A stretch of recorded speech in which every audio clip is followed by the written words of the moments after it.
Do you ever wonder how they illegally electioneer? Good afternoon. Instead of crying about my mother and father and aunts and uncles being infected by the Trump contagion, I figured I'd sit down post-vice presidential debate and come up with some constructive ways that we can combat this rise in Christo-fascism.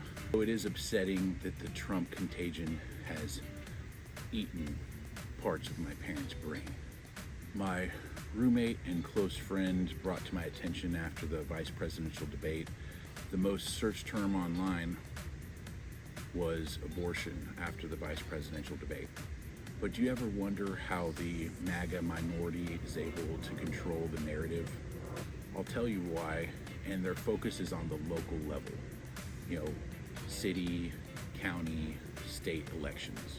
Did you ever wonder how they were able to put 500 pieces of anti-trans legislation on the table nationally? It's because they fabricate outrage. It's called faux outrage in my book.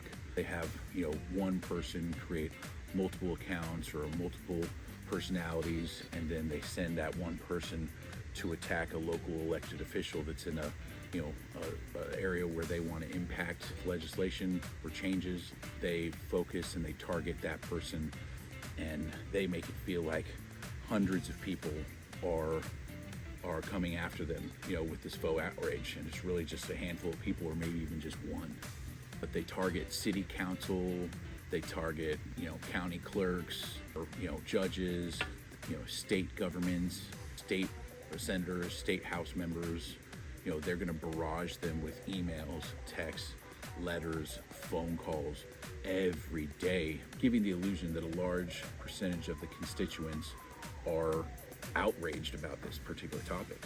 What MAGA and Alliance Defending Freedom and Heritage Foundation, what they do to create this faux outrage is they create these astroturf organizations, like Moms for Liberty, for instance. Alliance Defending Freedom, formerly focused on the family, created Moms for Liberty to give this, organic appearance that these, Bible Belt or Bread Belt moms are legitimately upset about, transgenderism, and, they're outraged about certain language and books, and so they ban books. They create this narrative of, in many cases, false narrative that trans people are a bigger threat to their children and your children than, for instance, white, right-leaning Republicans who are upset, incel type behavior, and they get guns and go into schools. That's what we typically see, is like a pissed off white dude that can't get laid, go shoot up a school. That's typically what we see. And I don't mean to minimize that. We should focus on mental health, and we should get them the help they deserve. But from what I see, it's typically somebody who's been rejected at all levels of society. And it's usually like a white male, and he feels entitled to some sort of power or prowess or status. He was not given that, and he wants to take it out on people violently. That's what I see. And then I see police sometimes too cowardly go in and stop people like that. And then I see the NRA getting hijacked and them pushing, gun sales all over the place, make it really easy to buy and sell these guns in gun shows in Texas. Cartels come across the border, they buy semi-autos, single fires legally, then they modify them into basically fully automatics and take them across the border. They take them across the border first, modify them, and then who knows what happens with them. But cartels buy them legally here in Texas at gun shows. The fact that you're easily able to obtain these weapons of war, and the fact that they're, demonizing getting mental health, for everybody through health insurance. We're making attempts, but they're not making a priority because there's not that much money in it for them. These folks want to grift off of something that they can tangibly make profits off of. They can make money off percentages of gun sales. They can't make money off percentages of increases in, positive mental health effects for the general population. They're just not going to get any sort of compensation for that. So no business type person is going to be interested in this. It would result in less guns being sold. and more regulation on people having it. And I don't, as a gun owner and as a gun lover, I don't see any problem with that, considering my nieces, nephews, godchildren, they have to go to these schools. And, I witnessed Columbine pretty close by, and so I know the severity of these types of shootings. And so the fact that the gun lobbyists pay a lot of money to keep our politicians that we elect from making any headway on this, that type of stuff needs to stop. The corporate malfeasance needs to stop. The lack of empathy towards children and people that are living on this earth and in our country, doesn't matter which side of the border we're on, we should have empathy for other humans. And this lack of empathy and this extreme selfishness and this focus on just making money, and they don't care about anything else, I think is insulting to how far we've come. They use these astroturf organizations like Moms for Liberty to use their network of trolls basically to go in and influence these local elected officials. And these local elected officials may be middle to ground type people who aren't savvy with all this nuance in Russian propaganda. They may not be picking up on it. They may be focused elsewhere.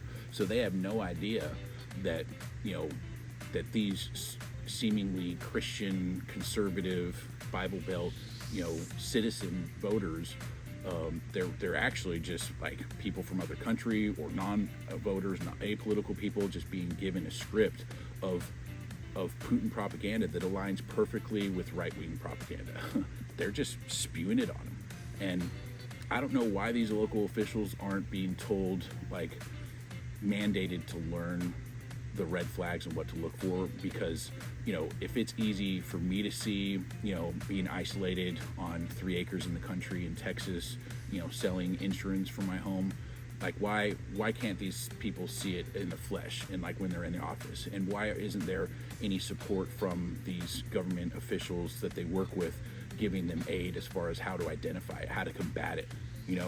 Like we're just letting these elected officials be an island on their own and just getting just bombarded with this faux outrage, and it's actually influencing them.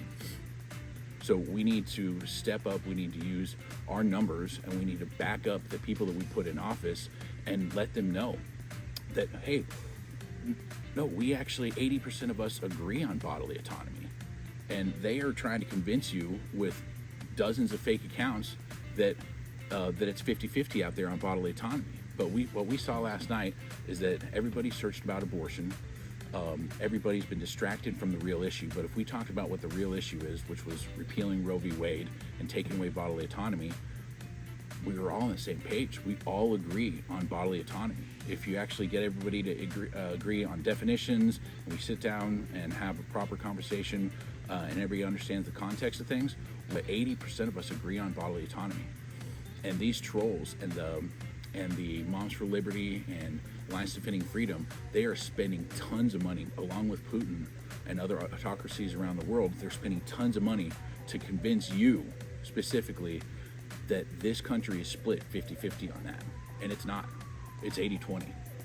But we need to know who is doing what now, not 5-6 months from now, after they're able to do things that are irreversible, basically. We as voters need to know this before November. And so the solution is, I don't want you all going to create a bunch of fake online accounts and bombarding like local elected officials in red states with a bunch of pro-democratic propaganda. We don't want to stoop to their level. But if each one of y'all use your real name and your likeness and say it with your chest and say who you are, and tell them how you feel about bodily autonomy and how you feel about this illegal electioneering within red states and this voter suppression, the state-sanctioned voter suppression. If you let these guys know that, go and send them a text, send them a letter, send them an email, write it on their social media.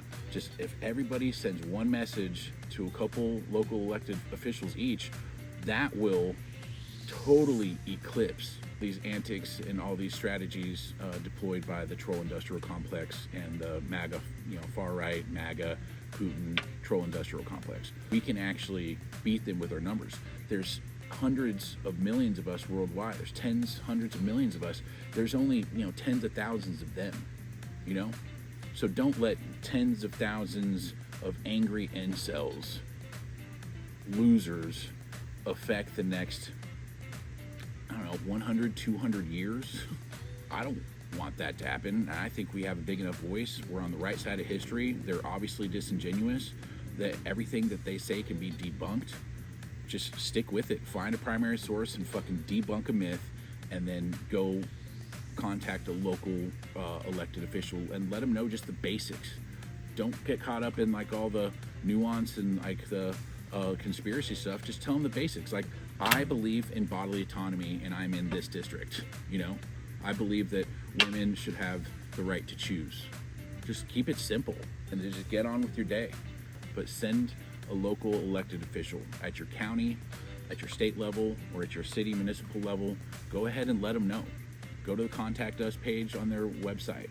Send them an email if you don't have time to do anything else. Making phone calls would be great. I don't think you need to be, calling a bunch of people every day, but if you make a couple phone calls every day, I've made a few phone calls. I'm going to start making some more. In addition to my insurance calls that I have to make for open enrollment, I'm going to make at least 1 or 2 political calls a day leading up to the election is what I'm committing.